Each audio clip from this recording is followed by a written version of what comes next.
Good morning, everybody, and welcome to Rising. Just another incredible lineup today. Robbie, who do we got? Love this enthusiasm. Panelists Rebecca Azor and Sam Godaldig discuss the Biden administration's defense of a Trump-era deportation policy. And former presidential candidate Marianne Williamson weighs in on the state of our two-party system. Plus, Missouri Senate candidate Lucas Kunce discusses his support for a bill that would outlaw stock ownership for members of Congress. So yesterday, President Biden delivered remarks and answered questions from reporters for the first time in months. When talking about COVID, Biden steered away from his usual the pandemic of the unvaccinated messaging and said this. I'm not going to give up and accept things as they are now. Some people may call what's happening now the new normal. I call it a job not yet finished. It will get better.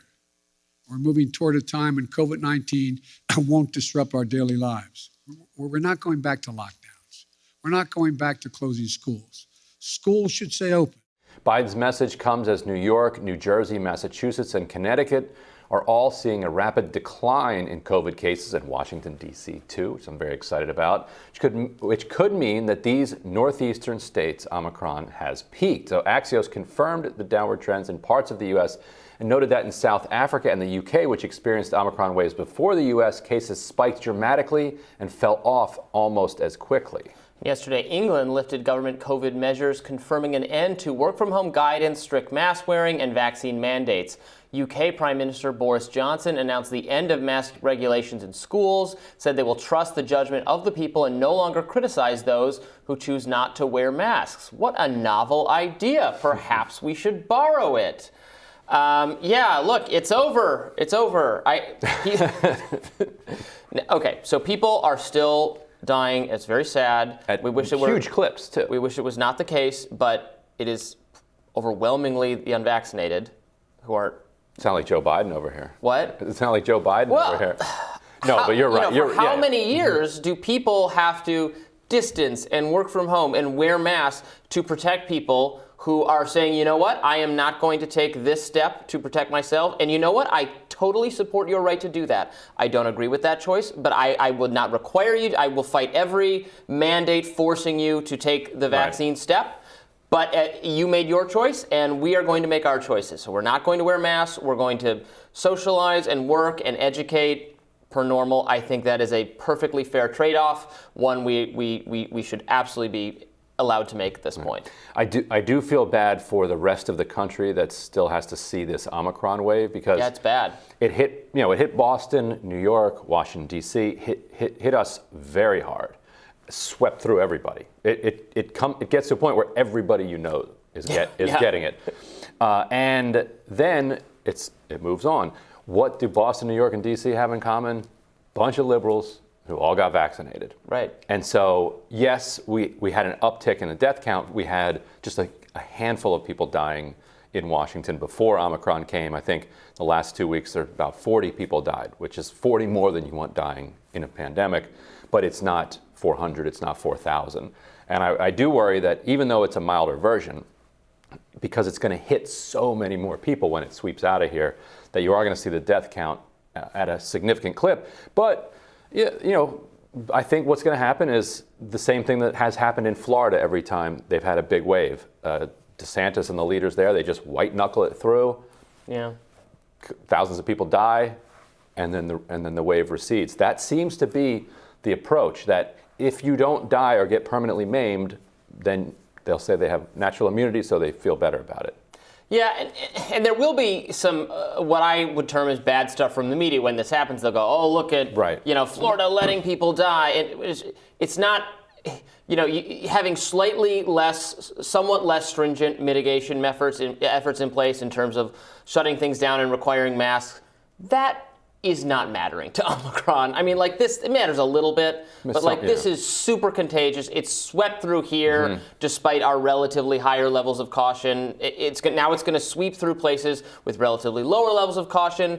The different vaccination rate is going to matter, but all these places have said get vaccinated. They've made vaccines available. Right. They have populations that are less willing to do that. So be it. There's nothing else we can do. Yeah. Just nothing else we can do. And you can't, wear this mask under these circumstances and these. It's not, it's making like this much difference to Omicron. It's just so infectious, so contagious. Everybody's going to get it, and then we're going to move on. Except the people who die. Except the people who die. They're not going to move on. But they could have gotten vaccinated and should have but so what else can you do? Right, yeah. People have their freedom, they have their choice.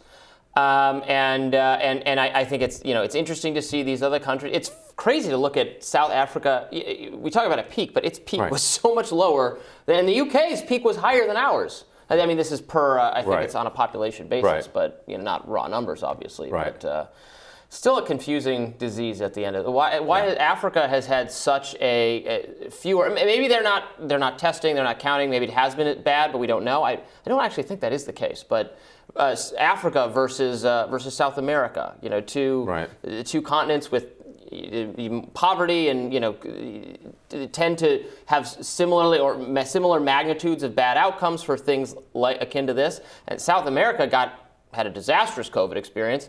Africa just isn't as bad, and you don't know if it's a climate thing. It's who knows. Well, there was some report recently we should look into.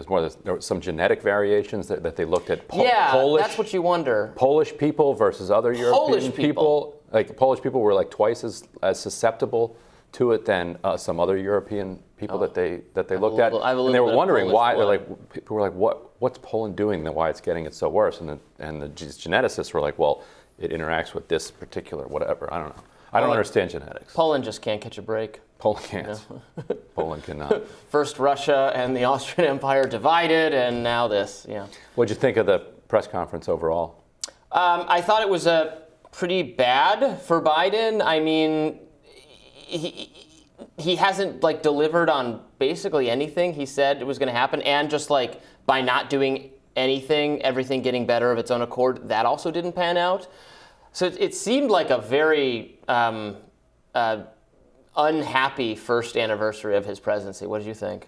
Well, and it was also, yes, the timing was brutal also, in the sense that while he's doing this, they're in the Senate putting a knife into his agenda. Yeah. And Again. And he's right that 50 Republicans are blocking his agenda. He says, I didn't realize how vociferously they were going to make sure that Joe Biden never got anything done. A, you should have. But B, precisely while he's saying that, Joe Manchin's on the Senate floor explaining why he's not going to let Joe Biden get anything done. Right. So it's not just Republicans. It is 98%, 96% of the problem that he has in the Senate is Republicans, but 4% or 2% is Joe Manchin and Kirsten Sinema. You need either 60 people to agree to pass your thing, or you need 50 people to agree to change the rules back to a simple majority, and he can't get that. Yeah. It is funny. Manchin and Sinema will say they support some of these things, but they don't support changing the rule that would allow you to vote on, which is a frustrating position, but it's the one he's in, and it's the one he's known he's in. So why he's even saying the words "Build Back Better" at this press conference made no sense, because it's not going to happen.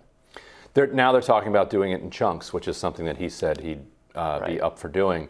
And we'll see which pieces go, because this is the first month people aren't getting their child tax credit. Next month they won't get the child tax credit either. When April rolls around, usually people are counting on that refund.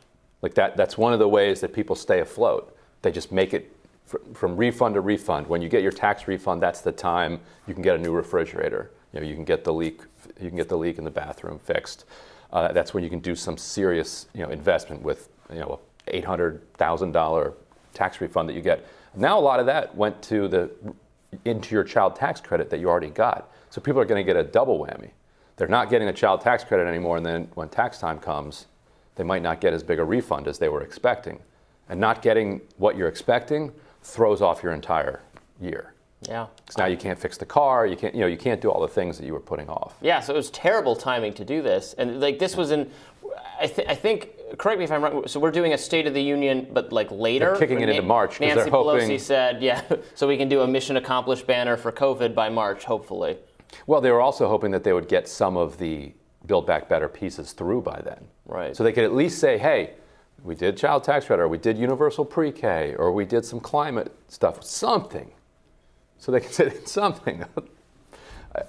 By March, maybe the best they'll have is Omicron numbers are down. Yeah, well, and we'll take that, and they should. Fingers crossed, they will be. Yeah. But we'll see. I thought it was not a great speech from Biden, and not one that's going to right the ship or even inspire much hope, because it's the pandemic is going to get better, but not really via anything the government is doing, and the rest of the agenda is in tatters. So we'll have to see. Yeah. Anyway, we'll tell you what's on our radars up next.